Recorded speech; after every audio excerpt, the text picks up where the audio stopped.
একটি মানুষ ঘর থেকে বের হয়েছিলেন, পরনে সাদা পাঞ্জাবি, মাথায় পাগড়ি, মুখে দাড়ি। তিনি ছিলেন একজন আলেম, একজন মানুষ, কিন্তু তিনি আর ফিরে আসেননি। আজ আমরা কথা বলবো মাওলানা তৌসিফ রাজার কথা এবং একটি প্রশ্ন রাখবো, যে প্রশ্নের জবাব আমরা সবাই চাই। ঘটনাটি ঘটেছে ভারতের বিহারের কিষানগঞ্জ এলাকায়।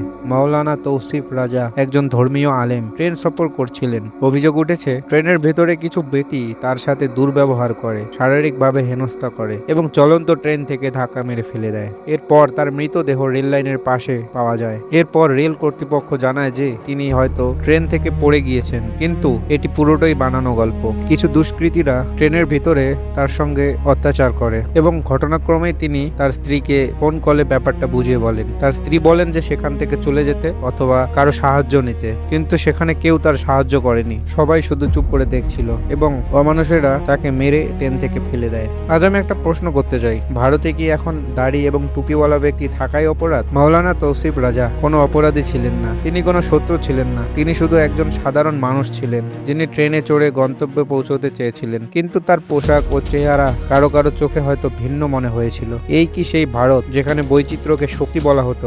আজ যদি একজন আলেম ট্রেনে নিরাপদ না থাকে, তাহলে কে নিরাপদ থাকবে? আমরা কোনো বিভেদের কথা বলছি না, কোনো ঘৃণার কথা বলছি না। আমরা শুধু বলছি একটা নির্দোষ মানুষের মৃত্যুর বিচার হওয়া দরকার। যারা এই ধরনের কাজ করেছে তারা প্রমাণ করে দিল যে তাদের কোনো ধর্ম নেই, আর যদি থেকে থাকে তাহলে সেটির মতো ভিন্ন ধর্ম আর কোনোটি হতে পারে না। কারণ মানুষ হত্যা কোনো ধর্মে নেই, অত্যাচারীদের কোনো জাত নেই। আমরা দাবি জানাচ্ছি ভারতের প্রশাসন যেন দ্রুত পদক্ষেপ নেয় এবং দোষীদের শাস্তি দেয় এবং মাওলানা তৌসিফ রাজা পরিবারকে ন্যায় বিচার দেয়।